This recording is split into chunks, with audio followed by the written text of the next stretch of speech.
Hello students, welcome to class 8th। Students, ये हमारी अंतरा व्याकरण एवं रचना की बुक और हमने इसमें पाठ 3 पढ़ा था और समझा था। पाठ 3 था हमारा शब्द विचार। इसको हमने पढ़ा और समझा। उसके बाद हमने इसके जो अभ्यास कार्य था वो किया था। आप सभी लोगों ने अभ्यास कार्य अपनी बुक में कर लिया होगा। चलिए अब हम करते हैं इसके प्रश्न उत्तर। ये जो प्रश्न दिए हैं, निम्नलिखित प्रश्नों के उत्तर दीजिए। शब्द से क्या अभिप्राय है, इसके प्रकारों के नाम लिखिए। चलिए हम इसका उत्तर लिखते हैं। सबसे पहले कॉपी में पाठ 3 शब्द विचार। निम्नलिखित प्रश्नों के उत्तर दीजिए।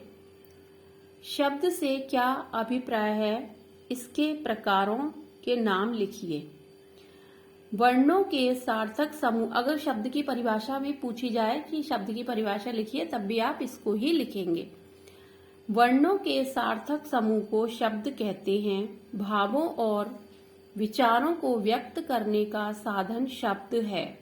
शब्द ही भाषा का आधार है, क्योंकि शब्दों से वाक्य और वाक्य से भाषा बनती है। शब्दों के प्रकार। शब्दों का वर्गीकरण 4 आधारों पर किया गया है। अर्थ के आधार पर, ये शब्दों के प्रकार हैं। अर्थ के आधार पर, उत्पत्ति के आधार पर, बनावट के आधार पर, प्रयोग के आधार पर। अब है हमारा प्रश्न 2। अर्थ की दृष्टि से शब्दों के भेदों का परिचय लिखिए। उत्तर। अर्थ के आधार पर शब्द 2 प्रकार के होते हैं। नंबर 1 सार्थक शब्द, नंबर 2 निरर्थक शब्द। सार्थक शब्द। जिन शब्दों का कोई अर्थ होता है उन्हें सार्थक शब्द कहते हैं, जैसे महल, गिलास, जूता आदि। अब इन शब्दों को देखकर आप समझ गए होंगे। जैसे महल लिखा है तो आपके दिमाग में आ गया कि हाँ, इसका मतलब महल एक पता है आपको, महल किस तरीके का होता है, गिलास कैसा होता है, जूता कैसा होता है। तो यानी कि ये सार्थक शब्द है, इनका कुछ ना कुछ मतलब निकल रहा है। ठीक है, कुछ ना कुछ अर्थ निकल रहा है। सार्थक शब्दों के 6 भेद होते हैं। सार्थक शब्दों के अंतर्गत क्या क्या आते हैं? विलोम शब्द, पर्यायवाची शब्द, अनेकार्थक शब्द, समश्रुति भिन्नार्थक शब्द, एकार्थक प्रतीत होने वाले शब्द और वाक्यांश के लिए एक शब्द। ये सार्थक शब्दों के भेद हैं। उसके बाद है निरर्थक शब्द। जिन शब्दों का कोई अर्थ नहीं होता उन्हें निरर्थक शब्द कहते हैं, जैसे हमल, लागिस, ताजू आदि। अब इन शब्दों को पढ़ के हमें समझ में आ रहा है कि इनका कोई मतलब नहीं है, अर्थात ये निरर्थक शब्द है। अब है हमारा प्रश्न 3। तत्सम व तद्भव शब्दों में अंतर स्पष्ट कीजिए।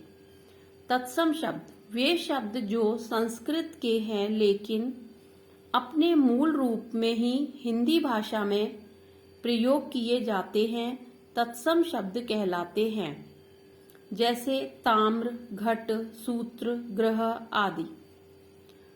उसके बाद है तद्भव शब्द। ऐसे शब्द जो मूल रूप से संस्कृत के हैं परंतु थोड़े से परिवर्तन के साथ हिंदी भाषा में प्रयुक्त होते हैं, तद्भव शब्द कहलाते हैं, जैसे तांबा, घड़ा, सूत, घर आदि। ठीक है, ताम्र का मतलब तांबा, घट, घड़ा, सूत्र, सूत, ग्रह, घर आदि। उसके बाद है हमारा रूढ़ व यौगिक शब्दों में अंतर स्पष्ट कीजिए। रूढ़ शब्द भाषा के ऐसे शब्द जो परंपरा से किसी वस्तु विशेष के अर्थ को प्रकट करते हैं, रूढ़ शब्द कहलाते हैं। ऐसे शब्दों के खंडों का अलग कोई अर्थ नहीं होता है, जैसे नाव, सांप। अब हमने इनको अलग किया तो जब हमने इसके खंड कर दिए तो इन शब्दों का, इनका वर्णों का कोई भी मतलब नहीं निकला। ठीक है, जब हम इनका खंड कर देते हैं तो इनका कोई अर्थ नहीं होता है। उसके बाद है हमारा यौगिक शब्द।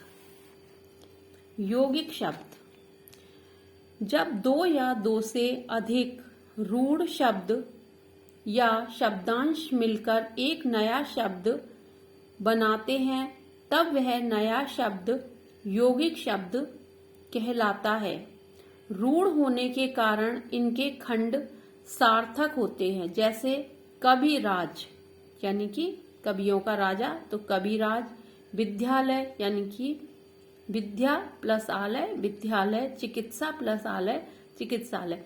अगर इनको हम अलग अलग खंडों में देखते हैं तो इनका अलग अलग मतलब निकलता है। कविराज यानी कि कवियों में जो राजा, जो सबसे बड़ा है कवियों में, महान कवि।